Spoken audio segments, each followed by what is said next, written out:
one of my favourite fights in the UFC was Robbie Lawler against Rory Macdonald too. And that was like an amazing fight. And I'm sure it kept the cutmen busy because there was quite a few cuts in that fight. And obviously Robbie's lip, I'm pretty sure you dealt with Robbie in that fight. So how was it for you dealing with that cut on his lip? Yeah, I think that was the last biggest UFC fight.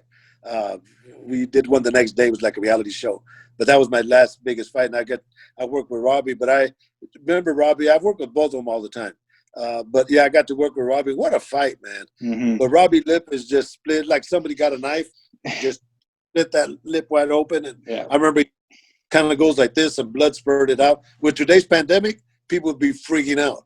But yeah, and the cut was real bad, but it wasn't bad enough to when a judge or a referee or a doctor stops a fight to where it became an unfair advantage. Whenever they stop a fight, Jake, it's because the fighter is at a disadvantage, whether the eye is closed or whether blood is getting into his eye, like Badu Jack when he's doing this, Mm-hmm. where there's damage to a nerve.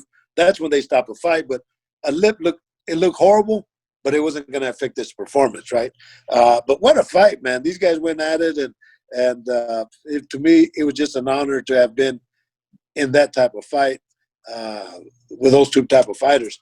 So, and I saw Robbie the next day because we had that reality show finales, whatever it was, Mm-hmm. same spot.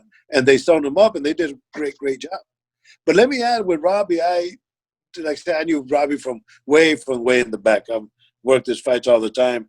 But I was flying to the UK, I think on United one time, and I'm talking to this stewardess, and it turns out to be Robbie Lawler's mother.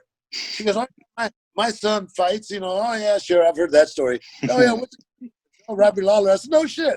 Yeah, I know Robbie well." So, but Robbie knows, he really studies boxing, and he knows a lot of the particulars of boxing and all that. So we've always had conversations. But, yeah, that's one of my top 5 fights by far in history.